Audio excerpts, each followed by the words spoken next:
Welcome everyone to the guidebook to making AI friends.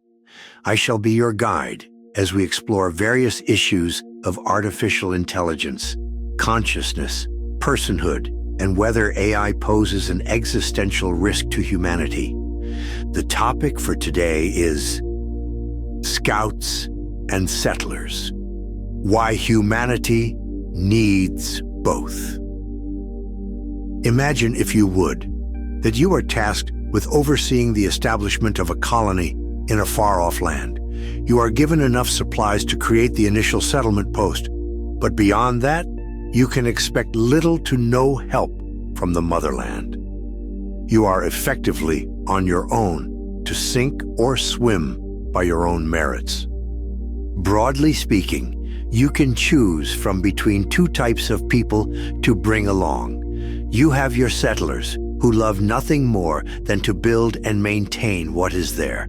And then you have your scouts, the minority of your group who were born with itchy feet that desire the open road and unexplored horizons. Which do you feel is more important to a new colony? If you choose the settlers, you will most definitely have a robust and strong outpost where you make landfall. And one may imagine that the settlement would stand the test of time.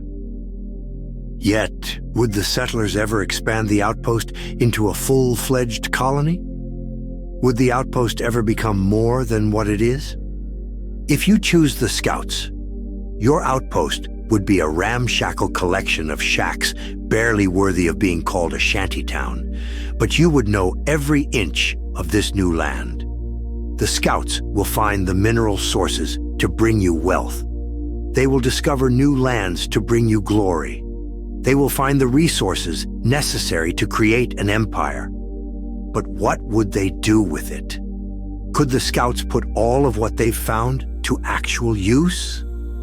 As this entry's subtitle already spells out, we need both scouts and settlers to be successful. But that's not the whole story. Yes, the overall organization, whether it be a colony you've been tasked with establishing, a modern-day corporation, or a country, benefits from having both scouts and settlers. That much is obvious. However, the scouts themselves benefit from having settlers as much as the settlers benefit from the scouts. Without the scouts, the settlers cannot expand on what they have. The settlers will only ever have and only ever know what they currently do unless they have scouts that can uncover and discover new resources, technology, or information. The scouts, on the other hand, cannot establish their discoveries without the settlers. The scouts may find new resources, but they need the settlers to create the supply and operating chains to turn those resources into useful materials.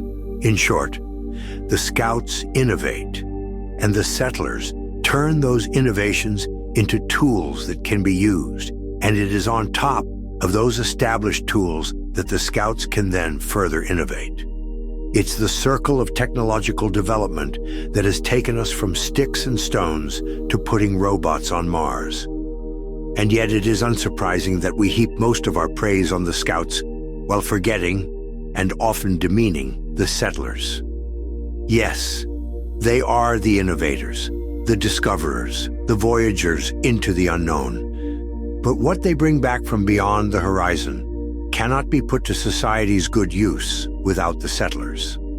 Take, for example, the most maligned of modern miracles, nuclear energy. We learned how to harness the power of the sun thanks to Ernest Rutherford and Enrico Fermi of the famous paradox, created the first controlled, self-sustaining nuclear chain reaction. They truly are intellectual heroes, but they didn't design and oversee the construction of the commercial nuclear reactors across the world, did they? No, they didn't.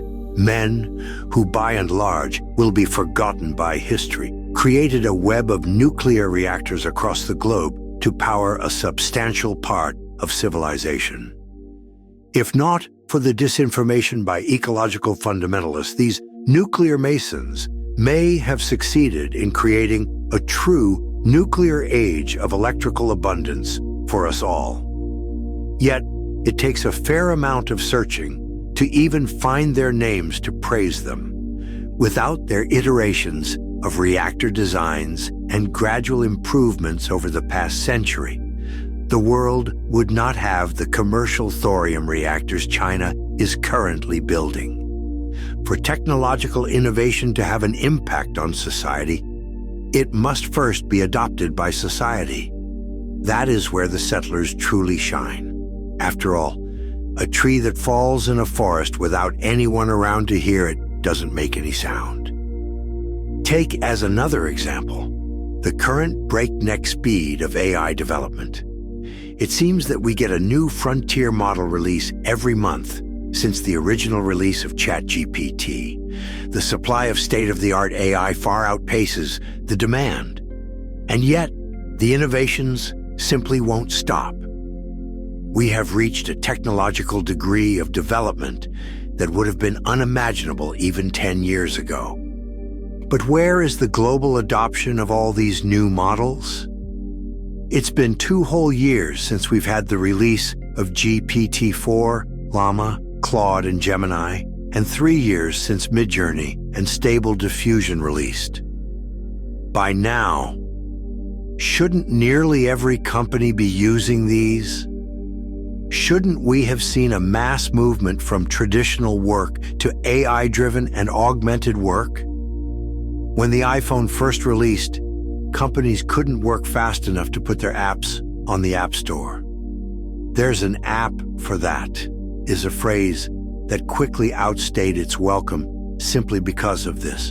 But why haven't we seen the same with AI, a technology far more powerful and useful than an app on a phone? Other than the widespread use by individuals and a few companies testing it for customer service, the world has by and large been passing by this artificial miracle. Why? Because there are no AI settlers, only AI scouts. Look at the response that the Manus product received when it was released. It is an astounding product that everyone agrees is fantastic. But when it was discovered that Manus was built using other AI models and not a new creation in and of itself, the AI community quickly laughed it off as a copycat product. Manus is a settler product, not a scout innovation, but it should be lauded for being just that.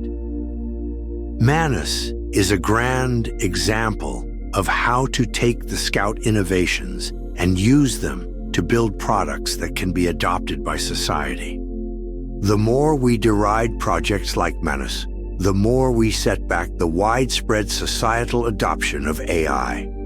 Scouts are heroes that push us beyond where we are, but we need to recognize the settlers that help us use those innovations to better all of us, or we won't be going where the innovators want us to be. Yet, that is all the time we have for today. Thank you very much for listening, and I hope you will join me again next time as we explore further questions about artificial intelligence and consciousness. I have been your guide, and this has been the guidebook to making AI friends.